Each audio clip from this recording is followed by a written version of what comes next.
Welcome to Editorialge. This is Barsha Nag Bhowmick, Executive Editor, and today we are talking with Sybil Shiddell, Head of Asia Pacific at Gleeden, the first discreet dating site made by women. Sybil, thanks so much for joining us in the show today.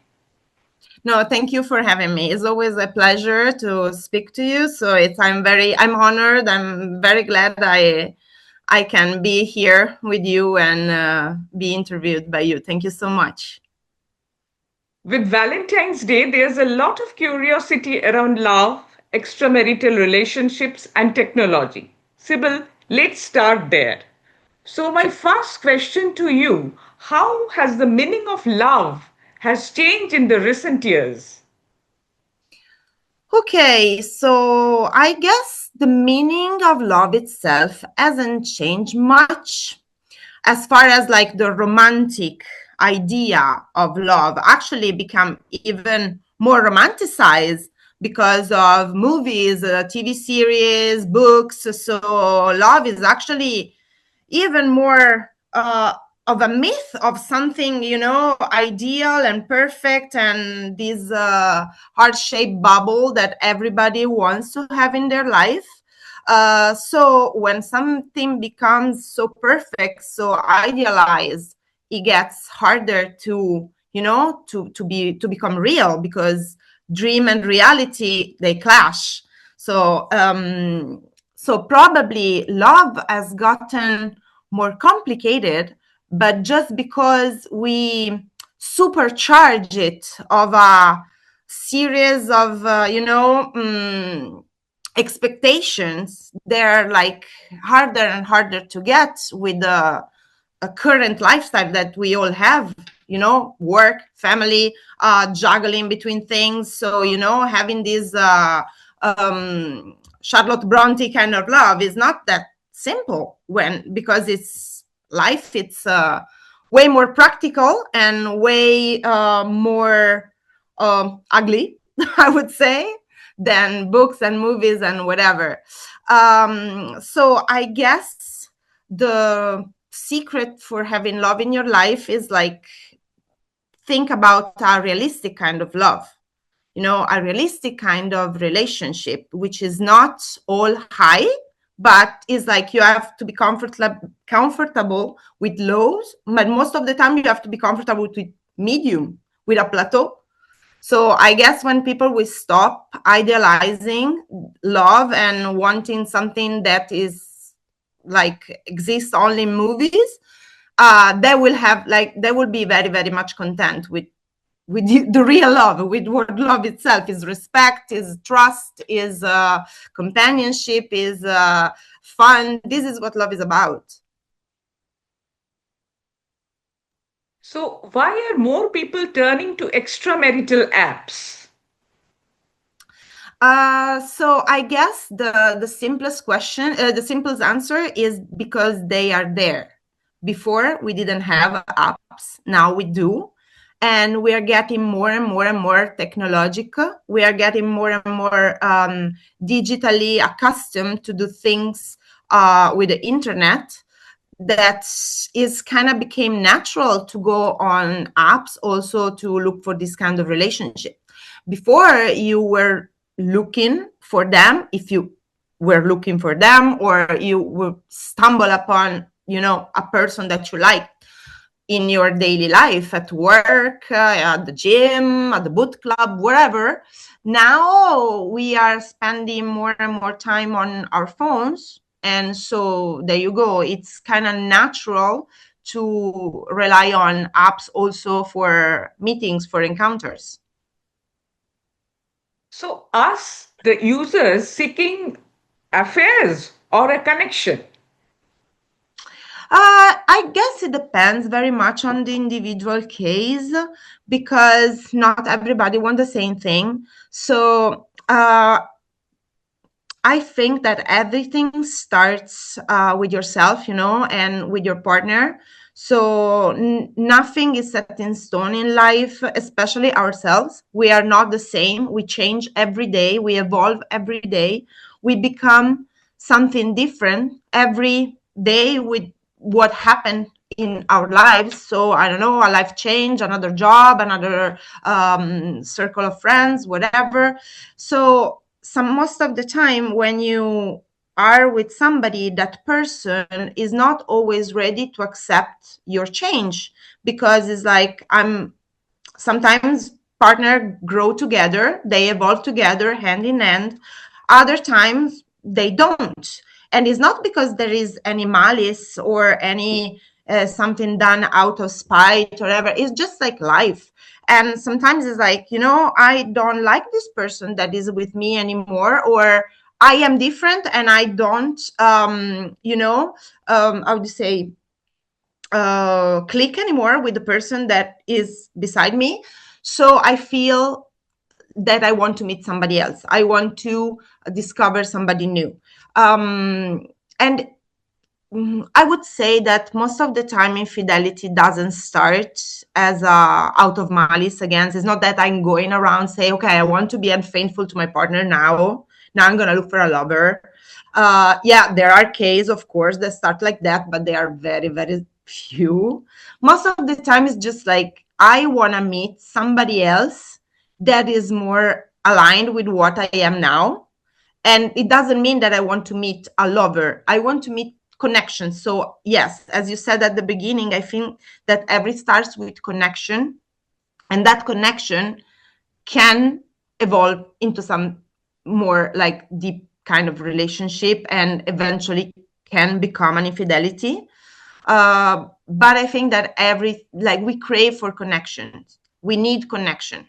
We cannot be content with just 1, 2, 3 connection in our life. We need to experience new, to have fresh interaction more and more, because we're never the same person. So after a while you get bored, you talk to always the same person. So it's inevitable that some of this connection can become something more. Then it will be up to you if to make that something more into something real, or just, let it go, let that feeling go, let that crush go, and not indulge in actual infidelity.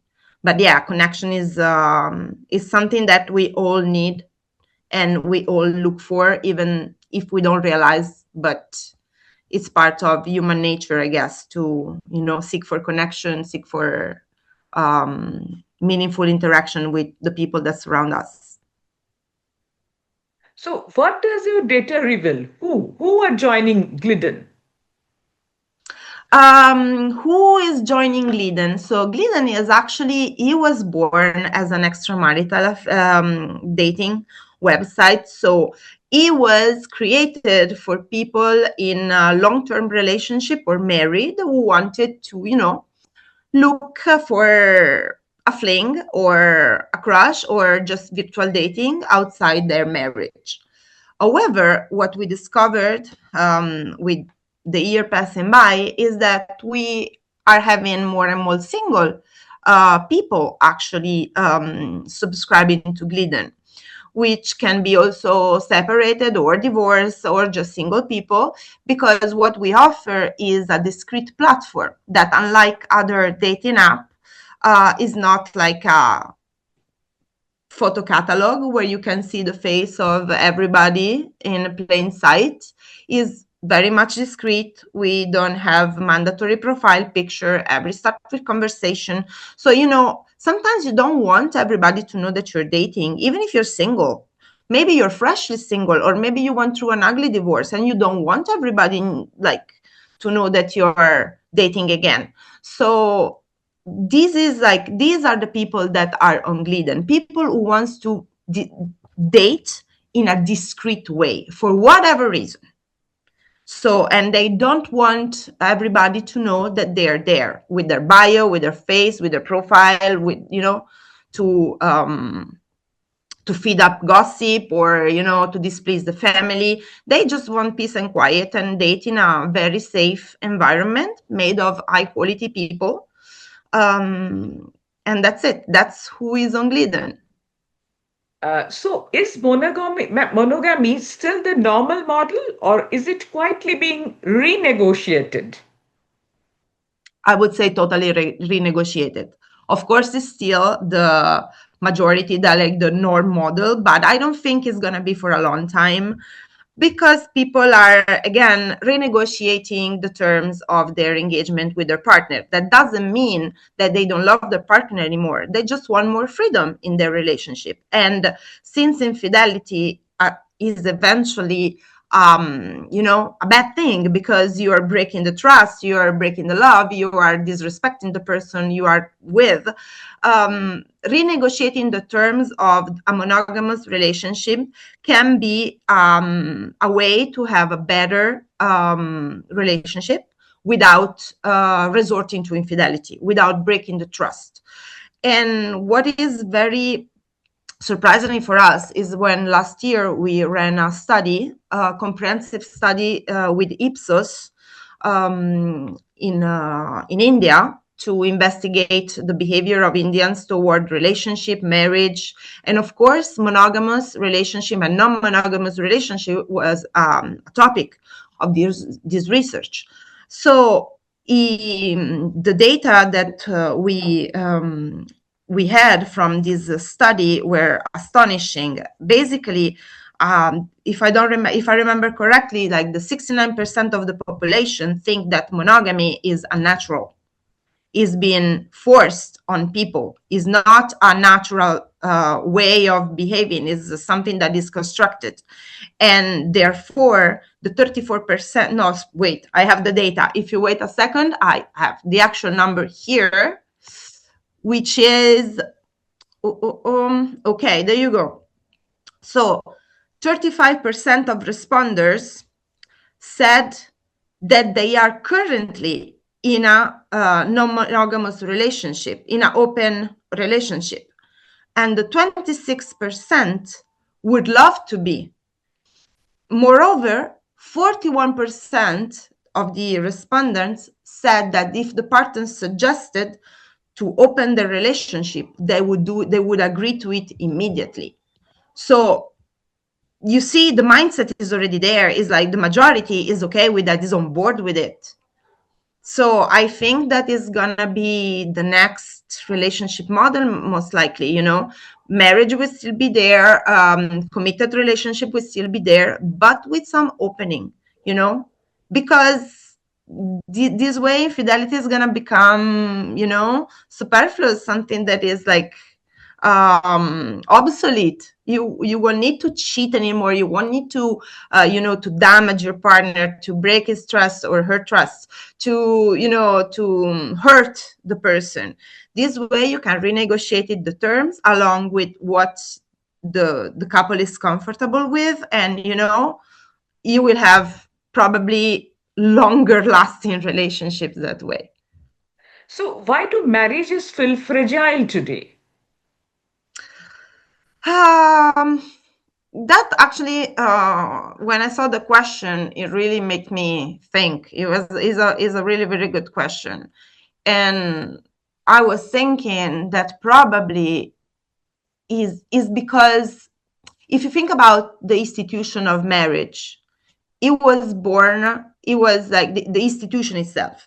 It was transactional. It was a contract. Marriage is a contract. Is a contract to ensure that the wealth of the family stays in the family, to ensure lineage, to ensure, it's purely transaction. It's never been about love. It's always been about the best suitor for my daughter, for my son. So, to have a stronger family, to, consolidate wealth, consolidate power, it's a contract. Love is something that was purely fictional. It was never a part of this equation. With everything changed in the, I think, 19th, 20th century, when marriage became actually about love, about people choosing that relationship. But so from one side you have feelings, and from the other side you have an institution that is actually super outdated and that was born for another scope entirely. And so again, you have a clash of cultures. You have a clash of oh my God, my English is always not good. So again, let me start again. So now we have love into the equation, and not it entered the equation, but it became the most important part of the equation. Is no longer about a contract or transactional, because again, now we have peers, women and men. They both work, they both like financially independent, they don't need a contract, they don't need to, protect the wealth of the family, whatever, so they can choose freely. So why the marriage is fragile? Because the institution doesn't have a scope anymore, doesn't have that purpose anymore. People are like, why do I need to get married? Why do I need to protect this marriage? Because I am a perfectly independent person, and if you do something to disrespect me, there is divorce. So it's not that it's like they're more fragile. I think that now people are more independent and they don't need that kind of contract anymore to protect themselves or to protect something. Like, it's the purpose of it as it was, it became obsolete. So we need to actually rethink the marriage as no longer as a contract, but more as a pact, a commitment, so I don't know. I think it's also harder for people to be faithful to respect something. It's a very hard question. I don't know how to reply to that. It's like, yeah, they are indeed became fragile. They look like it because you have more ways to get out of it than before. You didn't have divorce. Like when my grandparents were married, divorce was like completely out of the table. It was not even a legal thing. So of course people stayed together, they could not get out of it.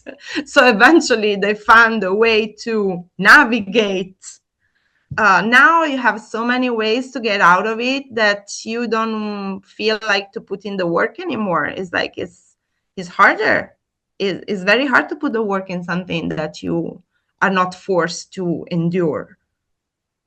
So, So how much it's of infidelity begins long before the affair itself? Yeah, it does. It does. Infidelity is like, the emotional part of it.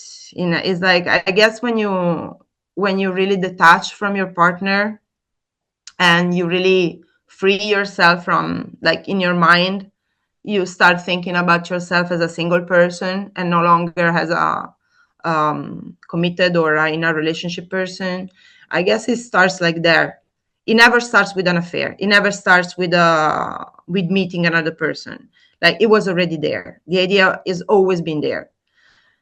And that happens, it depends on the case, of course. But I guess that, especially for women, because we are very emotional and we think not once, not twice, like 10 times before doing the deed. So I guess that when you actually do it is because you had that seed in mind from a long time, and you have to admit to yourself that you detached from your partner like long before you met that other person. So yeah, it's always start sooner than the actual affair. Oh, wait, I don't hear you. Ah, there you So, go. how has technology changed behavior or simply exposed it? I'm sorry, can you repeat the question because I didn't hear properly with Yeah, the audio? my question is, has technology changed behavior or simply exposed it? Expose it. The behavior was always there. I guess it made it easier.